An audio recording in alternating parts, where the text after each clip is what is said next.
noite, irmãos. Que a graça e a paz sejam sobre todos nós, amém? Glória a Deus.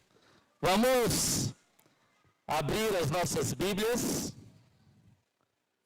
no Evangelho de Lucas, capítulo 11, dos versos 14 ao 23. Evangelho de Lucas, dos versos 11, 14 a 23.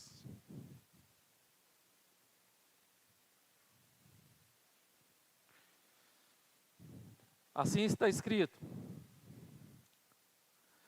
de outra feita, estava Jesus expelindo um demônio que era mudo. E aconteceu que, ao sair o demônio, o mudo passou a falar, e as multidões se admiravam. Mas algum dentre eles dizia: ora, ele expele demônios pelo poder de Beelzebu, o maioral dos demônios. E outros, tentando, pediram dele um sinal do céu. E sabendo ele o que lhes passava pelo Espírito, disse-lhes: todo reino dividido contra si mesmo ficará deserto. A casa sobre casa cairá. Se também Satanás estiver dividido contra si mesmo, como subsistirá o seu reino? Isto porque dizeis que eu expulso os demônios por Beelzebu. E se eu expulso os demônios por Beelzebu, por quem os expulsa, vossos filhos? Por isso, eles mesmos serão os vossos juízes. Se, porém, eu expulso os demônios pelo dedo de Deus, certamente é chegado o reino de Deus sobre vós. Quando o valente, bem armado, guarda a sua própria casa, ficam em segurança todos os seus bens. Sobrevindo, porém, um mais valente do que ele, vence-o, tira-lhe a armadura em que confiava e lhe divide os despojos. Quem não é por mim, é contra mim, e quem comigo não ajunta, espalha. Oremos, irmãos. Amém. Irmãos, nós estamos há algum tempo, há um período já grande, falando sobre o reino de Deus. Por que essa necessidade? Obrigado, Fábio. De falar sobre o reino de Deus. Porque a Bíblia diz que eu e você somos cidadãos dos céus. Nós não somos cidadãos dessa terra, nós somos cidadãos dos céus. E como nós somos cidadãos dos céus, nós temos o dever de conhecer, de procurar conhecer o reino dos céus, o reino de Deus. E o que esse reino requer de mim e requer de você. Ao lembrar do mês da Reforma Protestante, e nós estamos no mês dessa reforma, lembramos da ação do Espírito Santo na vida dos pré-reformadores, dos reformadores, dos pós-reformadores, que lutaram pela fé genuína e verdadeira, pela unidade, e houve uma cooperação pelo Espírito Santo, aonde houve uma reforma, de tal forma que a igreja renasceu. Nós estamos vivendo numa época em que isso aconteceu há mais de 500 anos. Hoje o Sérgio falou na liturgia, né? Estou em reforma. Um coração reformado, sempre reformando. Uma igreja reformada, sempre reformando. Essa deve ser a nossa mentalidade. E ao olhar para esse texto, nós nos deparamos agora com Jesus expelindo um demônio que fazia um homem ficar mudo. E aí Jesus expulsa esse demônio diante daquela multidão. E naquela multidão tinha aqueles que sabiam que era por poder de Deus e mentiam para todos descaradamente, falando que Jesus expulsava pelo poder de Beelzebu, o senhor das moscas, ou o senhor das habitações. Ou outros que tentaram a Jesus querendo um sinal maior. E alguns estudiosos falam que eles queriam um sinal nos céus. Eles queriam praticamente que Jesus mudasse as constelações de lugar com o seu poder. para provar que realmente ele era um com Deus. E outros aqui, né, ficavam na dúvida, realmente na dúvida. Então, meus irmãos, hoje eu quero trazer para vocês o que esse texto nos ensina sobre o reino de Deus. Sobre esse reino do mais valente que é Jesus Cristo. Desse reino do mais valente que venceu o mal para nos libertar. E a primeira lição que esse texto nos traz é que o reino de Deus é um reino de fé. É um reino de fé. A palavra que Jesus usa aqui no original é pistes. Ela dá uma ideia de que nós precisamos, então, crer de todo o nosso coração, crer com toda a nossa força, com toda a nossa alma, de que esse reino de Deus, de que Jesus é um com o Pai.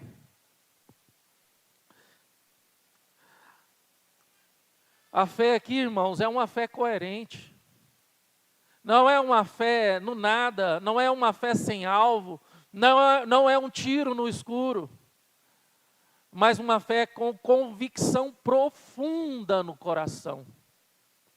Uma convicção no fundo da alma, de que de fato, Deus é um Deus que tem poder sobre o reino dos céus e sobre o reino das trevas. Que é isso aqui que Deus está mostrando através da ação de Jesus expulsando aquele demônio. Que nenhum poder poderá subsistir diante do poder de Cristo, o mais valente do que o valente. Ele tirou a couraça do valente, tirou os seus despojos. Interessante que essa palavra no grego, ela aponta para uma palavra mais antiga, em que sua raiz é de bater estacas. E eu fui dar uma olhada e percebi que essa raiz é usada no texto de Isaías 54, versículo 2 e 3, quando diz assim: alarga o espaço da tua tenda, estenda-se o toldo da tua habitação, e não impeças, alonga as tuas cordas, firma bem as tuas estacas. A alusão da raiz do grego que vem do hebraico é firmar bem, uma fé que firma bem as suas estacas, as estacas da sua habitação. E aí o texto de Isaías continua: porque transbordará para a direita e para a esquerda, a tua posteridade possuirá as nações e fará com que se povoem as cidades assoladas. Maravilha, né? É uma fé que te mantém firme, é uma fé que te mantém estável, mesmo diante de situações difíceis, mesmo diante de doenças, mesmo diante de situações complicadas, adversidades diversas da vida, de medo de guerra, rumores de guerra, medo de pestes. É uma fé que te mantém firme naquele que é maior, naquele que é mais valente. Essa é a fé que Jesus está aqui falando e que o texto está demonstrando. De outra feita, estava Jesus expelindo um demônio que era mudo, e aconteceu que ao sair o demônio mudo, passou a falar e as multidões o admiravam. Mas algum dentre eles diziam: ora, ele expele os demônios pelo poder de Beelzebu, o maioral dos demônios. E outros, tentando, pediam para ele um sinal do céu. A verdadeira fé confia na soberania de Deus. Confia no poder de Deus sobre tudo e sobre todos.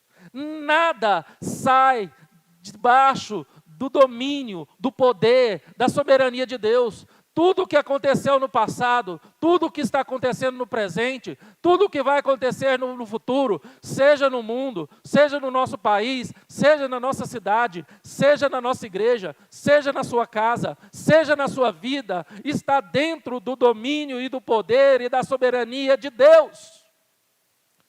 Porque tudo tem um propósito debaixo do céu. Todas as coisas têm um propósito, tanto no mundo, quanto no país, no continente, no nosso estado, na nossa cidade, na nossa igreja, na sua casa, na sua família e na sua vida. Tudo tem um propósito. No reino espiritual. Deus é um Deus de governo E Ele absoluto. nos ensina isso na oração do Pai Nosso. Que seja feita a sua vontade na terra, assim como é nos céus. Não é porque a vontade de Deus não é feita na terra como é nos céus, mas é que nós precisamos entender que a vontade de Deus é feita na terra assim como é nos céus. E que nada, nem ninguém, nem a minha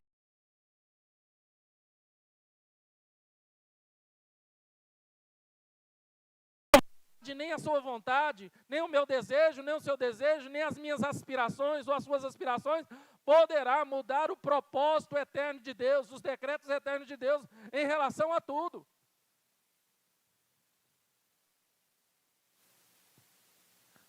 Ao lembrar desta fé firme, na qual nós precisamos ser como tendas com estacas firmes, onde segura as lonas, né, a nossa vida, que pode vir vento, nos balançar para a direita, balançar para a esquerda, mas estaremos firmes. Uma pergunta vem sobre mim, uma pergunta pode vir sobre a tua vida e o teu coração. Como está a sua fé? Como está a sua fé no Senhor Jesus Cristo? Como está a sua fé em Deus? Como está a sua fé na obra redentora de Cristo, em tudo aquilo que Deus prescreveu decretivamente e prescritivamente nas Escrituras Sagradas? Será que a sua fé está firme, como uma estaca firme na rocha, numa terra sólida? A gente sempre pergunta para algumas pessoas, e algumas pessoas brincam com a gente, ei, firme? Aí falou, firme igual prego no angu. Né? E aí a gente brinca, fala, não, mas que firmeza é essa, prego no angu? Mas será que a gente está firme, como estacas bem firmadas no solo? Será que são 3 grupos de pessoas que estavam ali naquela multidão, que viram o milagre de Jesus expulsando um demônio que fazia uma pessoa ficar muda? Não era um demônio mudo, mas era uma pessoa que fazia um demônio que fazia ficar uma pessoa muda. Tinha aqueles que duvidavam, tinha aqueles que consideravam a ação de Deus como uma ação demoníaca, mesmo sabendo que era de Deus, e tinha aqueles que apenas admiravam o milagre. Como é a nossa fé? Eu sou aquele que duvida que Deus está dirigindo todas as coisas neste mundo. Sou aquele que tem dúvida no meu coração em relação à condução de Deus nas autoridades sobre nós constituídas, sejam elas autoridades mundiais, se assim eu posso dizer, a ONU ou a OTAN, ou seja, autoridade nacional, como os nossos políticos, ou o poder judiciário, o poder legislativo, ou o poder executivo, seja as autoridades eclesiásticas, tanto papas, apóstolos, apostilas, bispos.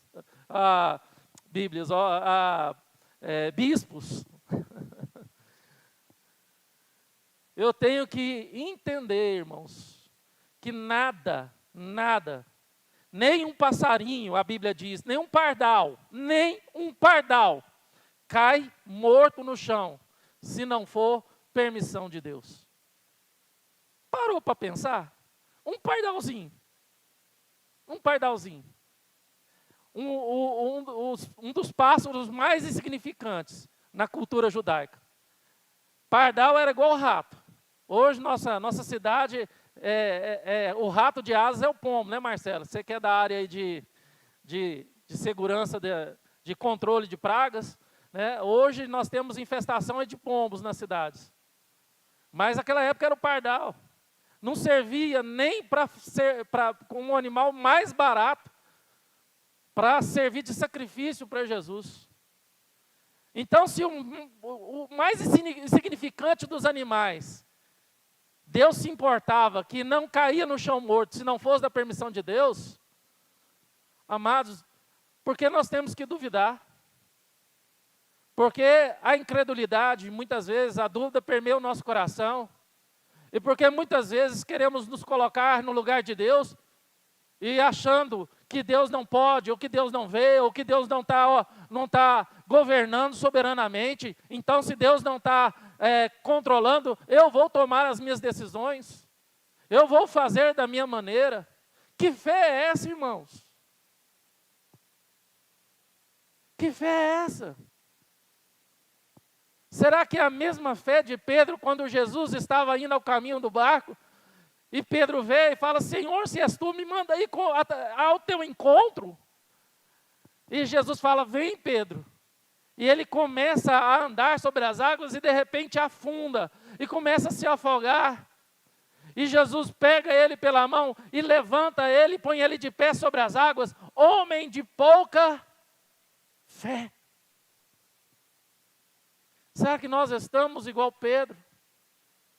Afundados até o pescoço pelas águas das angústias, pelas águas da tribulação, pelas águas de tanto sofrimento, ou de tantas coisas que está na nossa mente e no coração, nos fazendo viver uma incredulidade constante em nossas vidas.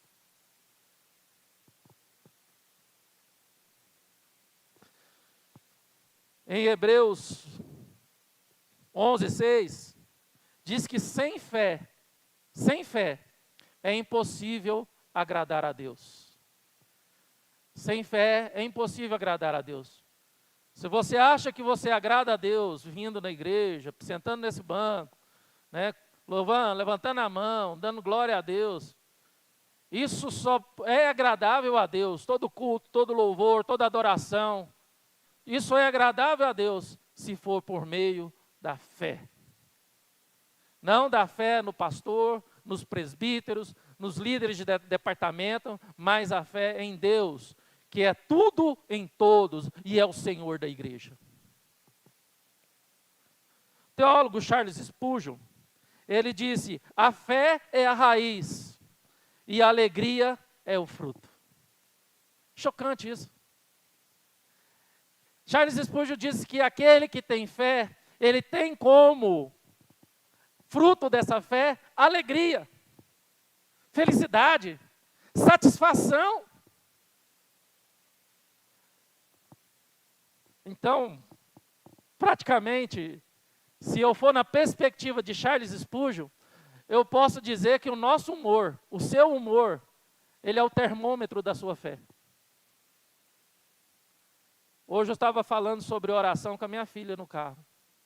O tanto que quando a gente mais ora, mais alegre, mais satisfeito, mais harmonioso é o nosso coração, mais misericordioso é o nosso coração, mais temperante é o nosso coração, mais misericórdia do outro. Quanto mais a gente está íntimo de Deus em oração, mais as coisas mudam em nossa volta. E quanto mais você afasta de Deus, menos ora, mais as coisas ficam difíceis, mais as coisas ficam perturbadas, e mais triste você fica. Existe uma ilustração, e eu já falei sobre ela. Charles Miller, no século XIX, ele tomava conta de um orfanato na Inglaterra, um orfanato com várias crianças. E ele negou a ajuda dos políticos, ajuda dos empresários, porque ele queria depender inteiramente, exclusivamente de Deus. E um dia, quando faltou todas as coisas no orfanato, Miller reuniu com todos os meninos, deram a mão e foram orar. Senhor, não temos nada para comer. Nos dê pão, nos dê leite, nos dê alimento. Na mesma hora que ele parou de orar com aquelas crianças, bateu alguém no portão do orfanato, falou: olha, meu caminhão quebrou na porta do orfanato, vai se perder todo o pão que está aqui, todo o leite que eu ia levar para a cidade. Vocês querem? E eles pegaram e foram milagrosamente supridos por Deus. Milagrosamente supridos por Deus. Então, o reino do mais valente de Jesus é um reino de fé. E esse mais valente é por você. Mas como está a sua fé nesse mais valente? Será que você quer sinais nos céus? Será que você está duvidando da ação de Deus na atualidade?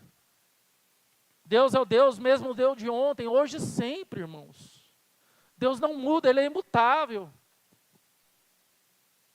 Segundo exemplo que nós temos aqui, o segundo ensinamento, é que o reino do mais valente, que é Jesus, é um reino de unidade.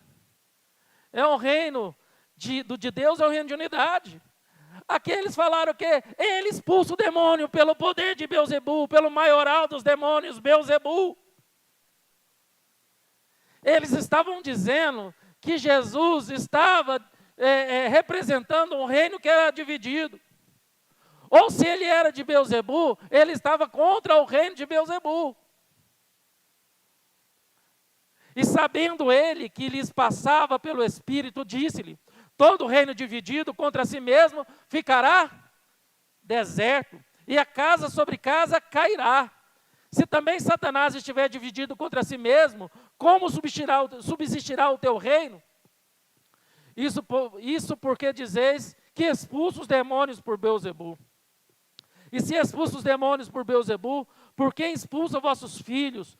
Por isso, eles mesmos serão os vossos juízes. Jesus está falando aqui que todo reino precisa de unidade. E mesmo no reino espiritual, o reino das trevas é unido para o mal. E ele deixa bem claro que os próprios fariseus se reuniram. Naquela época existiam homens que pagavam para os fariseus para cobrar para ser exorcistas. E os fariseus tinham conchavo com esses homens. Homens que cobravam para exorcizar. Homens que mentiam que eram exorcistas. E eram chamados de filhos dos fariseus. E de repente Jesus agora fala: olha, se eu expulso o demônio por Beelzebul, por quem expulso os vossos filhos? Por quem expulsa aqueles que vocês dão autoridade para expulsar demônios, serem exorcistas oficiais? Eles mesmos serão seus próprios juízes. Eles mesmos. Mostrando que a unidade para o mal tem um juízo. E o juízo começa na unidade para o mal, irmãos. E Jesus mostra assim 2 caminhos claramente nesses 3 versículos. Ou a gente se une em Deus para fazer o bem, ou a gente se une com o reino das trevas para fazer o mal. Ou somos de Deus, ou somos do mal. Há 2 caminhos. O caminho do reino dos céus e o caminho do reino das trevas. Não existe um meio termo. Ou eu sou de Deus, ou eu sou do inimigo. Não existe. Não existe.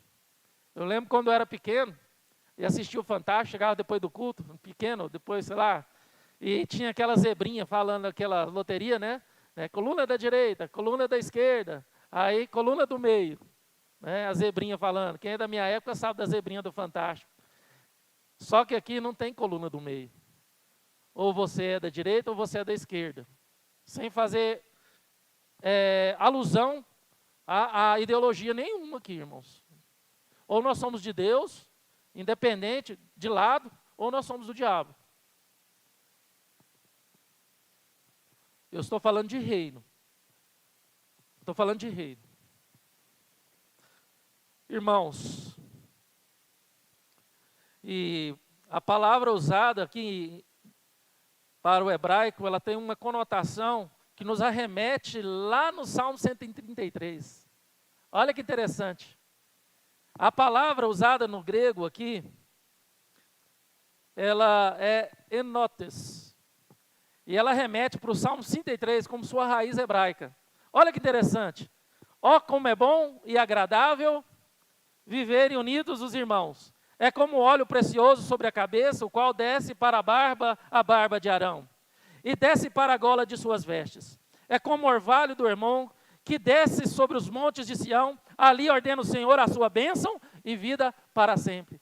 Se quem tem fé é uma pessoa alegre, feliz e satisfeita, agora fala para nós, se estamos unidos com Deus, nós somos uma pessoa,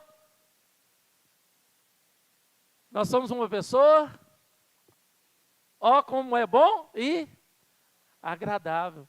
Nós somos uma pessoa que não murmura, mas somos uma pessoa agradecida por viver o bom e o agradável de Deus. Porque nós somos unidos em prol de um só objetivo. Qual que é o seu objetivo? Qual que é o seu objetivo? Eu não falo o seu objetivo familiar, eu não falo o seu objetivo profissional, eu não falo o seu objetivo de instrução acadêmica, eu falo qual o seu objetivo no campo espiritual. Porque, irmãos, eu já falei isso aqui uma vez, eu vou falar 2, 3, 4, 5, 6, 7, 8, 9, 10 mil vezes. Aquela seguinte frase que eu peguei no livro, agora eu não lembro mais o autor, em outras pregações eu citei. Nós não somos seres físicos tendo experiências espirituais. Você não é um ser físico tendo experiências espirituais. Você é um ser espiritual, tendo uma experiência física, limitada, temporal. Ninguém sabe o nosso dia e a hora de partir. Nós temos uma caminhada. Ninguém sabe quantas léguas é a nossa caminhada, a sua caminhada, ou quantos quilômetros é a sua caminhada. Porque todos os nossos dias estão contados e determinados por Deus. Uns nascem, morrem uma semana, 2 dias, 2 horas depois, outros morrem no ventre, outros morrem na infância, como aquela criança que morreu afogada e vive morrendo criança afogada, ou com doença. Outros morrem na adolescência, outros morrem na juventude, outros morrem com 105, 107, com 90 e poucos, com 80 anos. Nós não sabemos. Ninguém sabe da sua data de validade. Quando vai chegar o seu tempo? Eu só sei que se você estiver desviado do foco central de Deus para a sua vida, eu sei que você está perdendo um tempo. Um tempo muito precioso. Porque aquilo que é bom e agradável, que é a unidade com Deus em Cristo Jesus e com o povo de Deus, para adorar e cultuar com alegria no coração, é ali que Deus ordena a sua bênção e vida para sempre. A vida eterna está linkada na nossa unidade com Cristo pela fé no Deus Todo-Poderoso, Criador dos céus e da terra, no qual fez um plano maravilhoso de redenção para te dar uma esperança de uma vida que não tem fim. Não essa vida limitada. Homens bons e homens maus adoecem. Nós estamos aí com um pastor querido nosso, Ronaldo Lindório, que descobriu um câncer, está em tratamento. Outros irmãos amados, pessoas que estão em tratamento de doenças terríveis, pessoas que estão aí lutando. Então, meus irmãos, o tempo nosso nessa vida, ele é determinado. Ou despertamos para essa fé verdadeira e para essa unidade verdadeira de um reino celestial que nos é colocado diante dos nossos olhos, ou tudo vai sucumbir. Tudo vai ser como palha ao vento. Tudo vai ser sem sentido, como Salomão, e por isso que tem muita gente vivendo uma vida sem sentido, sem propósito, perdendo tudo.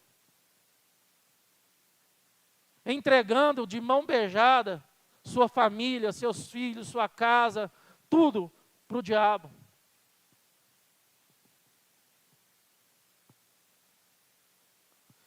E será que nós temos vivido a verdade dessa palavra em nós textos? Será que olhamos para a ação de Jesus e entendemos que Deus era com ele, assim como ele é conosco, como o Pai era com ele?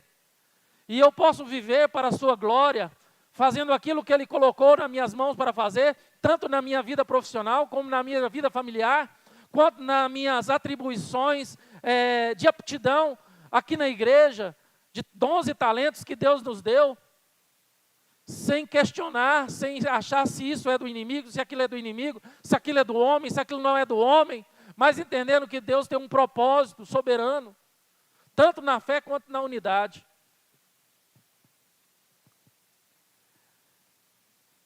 E a gente olha para Paulo lá em Efésios 4:3, e ele diz: procuro guardar a unidade do Espírito pelo vínculo da paz.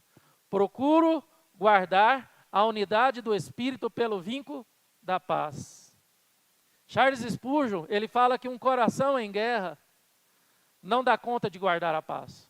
Um coração em conflito não dá conta de guardar a paz. Quais conflitos em relação à fé, à unidade com Cristo, a unidade de Cristo e a igreja, da igreja e Cristo, você tem, que está perturbando a tua paz e levando o seu coração num grande conflito ou numa grande guerra? John Stott, ele diz que a cooperação com o Espírito Santo é o segredo do sucesso do reino de Deus. A igreja deve entender que estão unidos pelo Espírito de Deus. Quem é o Espírito de Deus? Quem é o Espírito de Deus? É o Espírito da alegria, o Espírito da paz, o Espírito da unidade. Esse é o Espírito de Deus. Se temos o Espírito de Deus, irmãos, nós daremos o fruto da alegria, assim como Charles Spurgeon falou. Nós daremos o fruto da cooperação mútua, assim como John Stott também falou. Nós guardaremos a paz, assim como Paulo falou em Efésios, porque nós temos paz em Deus, porque Deus está no controle de todas as coisas.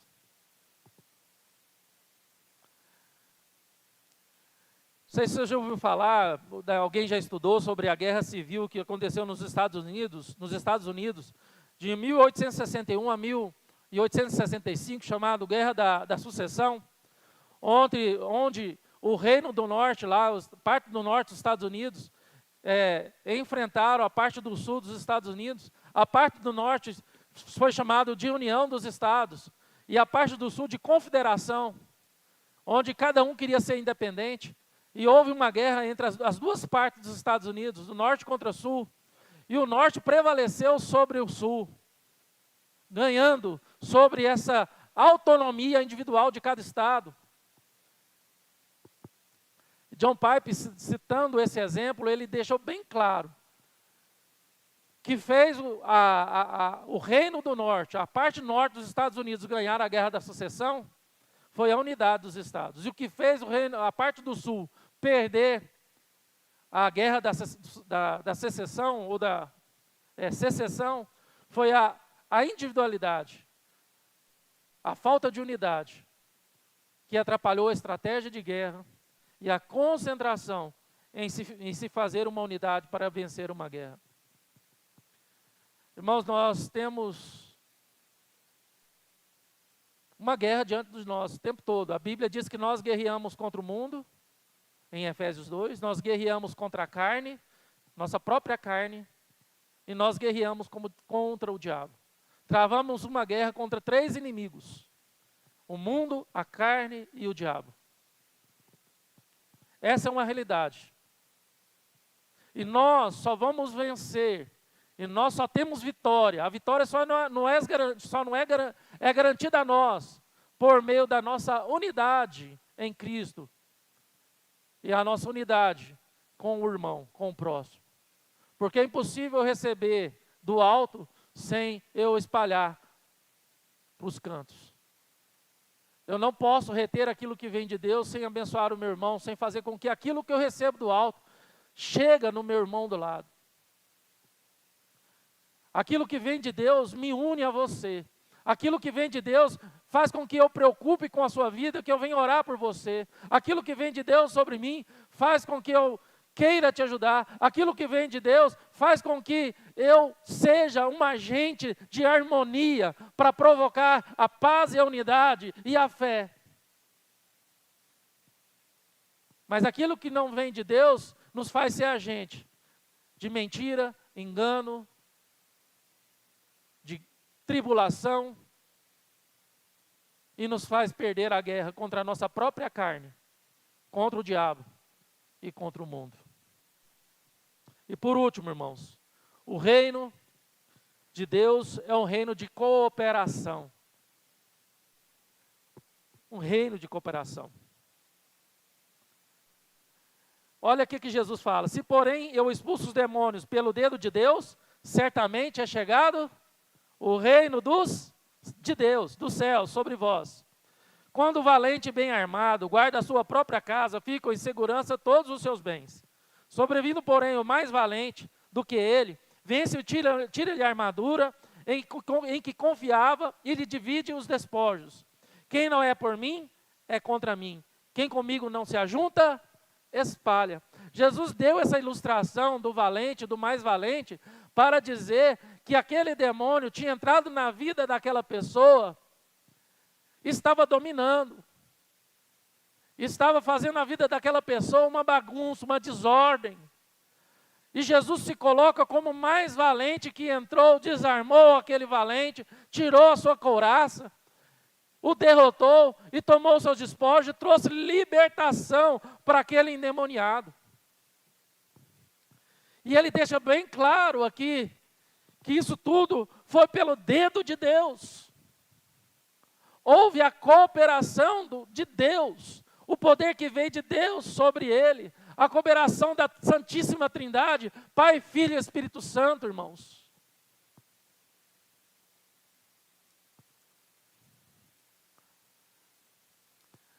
E a palavra que nós vemos aqui que salta aos olhos é eutel. Quando ele fala que ele expulsa pelo dedo de Deus, que é chegado o reino de Deus, dá alusão a eutel. Ele reunido com o Pai. Essa palavra carrega a ideia de estar junto, de tal forma que nada separa. Um amor que é indivisível, um amor que nada separa, um amor que capacita, que dá autoridade, que une de uma forma sobrenatural, irmãos. A autoridade de Deus está sobre a sua vida. Quando você recebe essa unidade de Deus em Cristo Jesus, e Pai, Filho e Espírito Santo cooperam na economia da Trindade para trabalhar na tua vida, para te fazer, para te formar um homem de Deus e uma mulher de Deus. Uma pessoa que realmente vence o diabo, vence o mundo e vence a carne. Uma pessoa que realmente morre para si mesmo, para viver para Cristo, assim como Paulo falou. Essa palavra tem sua raiz lá em Eclesiastes 9-12, onde fala: melhor é serem dois do que um, porque tem melhor paga do seu trabalho. Porque se cair um, levanta o companheiro. Aí, porém, do que se tiver só, pois caindo, não haverá quem o levante. Também se dois dormirem juntos, eles se aquentarão, mas um só, como se aquentará? Se alguém prevalecer contra o que está só, os dois lhe resistirão. O cordão de 3 dobras não se rebenta facilmente. Está falando da Trindade, irmãos. Pai, Filho e Espírito Santo. Está falando da nossa necessidade em unidade com essa Santíssima Trindade em nossas vidas.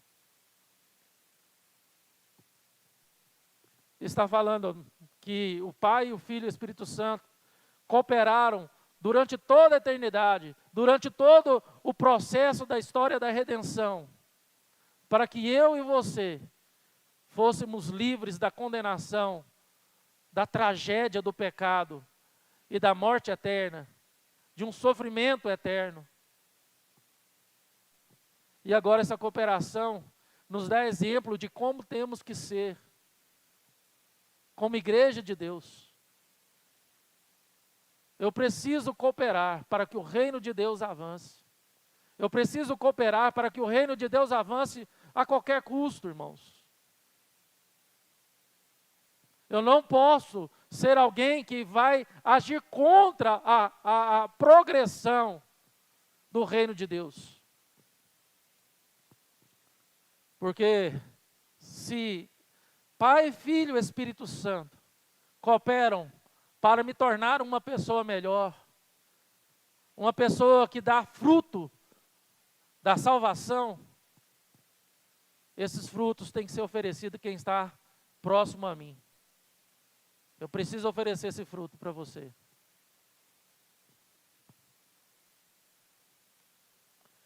Jesus sempre operou em cooperação com o Espírito Santo e unido com o Pai.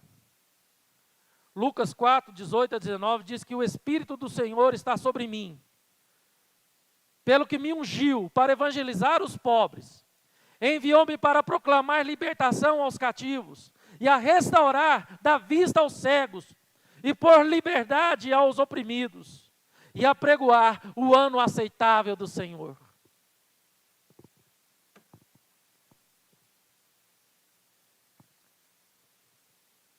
Como tem sido, irmãos, o fruto do Espírito Santo, a cooperação do Espírito Santo em nós, por meio da fé, da unidade. Será que o Espírito de Deus que está em nós, que nos ungiu para evangelizar, tem nos levado a evangelizar? Para proclamar a libertação aos cativos, tem nos levado a proclamar a libertação aos cativos? Para restaurar a vista aos cegos? Pode ser que até literalmente Deus te use para restaurar, trazer vista ao cego. Mas aqui está falando daqueles que não conseguem ver espiritualmente, cegos para Deus. E pôr em liberdade os oprimidos, e apregoar o ano aceitável do Senhor. Muita gente está preocupado com a guerra lá no Oriente Médio. Muita gente está preocupado com a Terceira Guerra Mundial ou com uma guerra nuclear. Muita gente está falando do Apocalipse. Agora está chovendo coisas na internet, no YouTube, sobre Armagedon, sobre Gog, Magog, e tantas coisas, né, do livro de Daniel, de Oséias e de Apocalipse. As pessoas estão preocupadas com isso. Jesus está voltando. Isso está voltando. Mas será que enquanto Jesus volta, e o Espírito de Deus habitando em mim, eu estou realizando aquilo que eu devo realizar? Ao meu vizinho, ao meu colega de trabalho, aonde eu estou? Será que eu estou apregoando o ano aceitável ao Senhor, irmãos? O teólogo John Stott, mais uma vez, ele diz que a cooperação com o Espírito Santo é o segredo do sucesso do reino de Deus. E se a igreja tem o Espírito de Deus, e se eu tenho o Espírito de Deus, e você tem o Espírito de Deus, nós somos cooperadores no reino de Deus. Interessante que essa semana eu estava vendo um vídeo e trouxe a história da construção daquela ponte. Estou terminando, irmãos. Pastor, quando fala que está terminando para valer, tá bom? A construção da ponte Golden Gate. Você já estudou a história da construção da ponte Golden Gate nos Estados Unidos? Depois de muitos entraves e acidentes, mortes, fizeram uma união entre mergulhadores, operadores de guindastes, ferreiros e outros, para instalar uma rede de segurança para todos os trabalhadores. E a unidade de todos aqueles para instalar essa rede de segurança trouxe uma ação positiva, uma ação comovente, uma ação poderosa de unidade no coração de todos que trabalhavam ali. Ao ver as dificuldades dos mergulhadores, dos operadores de guindaste, de todos os trabalhadores para colocar aquela rede de segurança. E hoje aquele monumento, que está até hoje nos Estados Unidos, é um monumento que aponta para a unidade, para a cooperação de vários profissionais para fazer uma ponte daquela. Então, meus irmãos, assim como os pré-reformadores, os reformadores, os pós-reformadores, tiveram fé, uma fé verdadeira e lutaram por essa fé, se uniram na mesma fé, no mesmo propósito e cooperaram, mesmo na distância do tempo de cada um, porque estavam unidos num só Deus, num só coração, um só amor, um só Espírito. Assim nós também, irmãos, devemos estar unidos na mesma fé, num só Espírito, cooperar para abrir os olhos ao cego, levar o ano aceitável ao Senhor, levar a esperança para muitos corações desesperados aí, por meio das coisas que estão passando na televisão. Atrocidades terríveis, irmãos. E nós não sabemos quando isso vai chegar na porta da nossa casa. Não sabemos. Mas não é para a gente ficar desesperado, porque nós cremos na soberania de Deus e que tudo está debaixo da soberania de Deus. 3 coisas para aplicar esse sermão. Primeiro, devemos fortalecer a nossa fé, ancorando em Deus, firmando a nossa estaca em Deus e nas suas promessas. Segundo, devemos buscar a unidade em nossa comunidade, superando as divisões e trabalhando em harmonia e promovendo a paz. Terceiro e último, a cooperação deve ser uma marca registrada da nossa caminhada, da nossa vida cristã. E à medida que nós unimos em busca da vontade de Deus, venhamos cooperar uns com os outros, cumprindo a nossa missão em comum. Feche seus olhos, quero orar por você.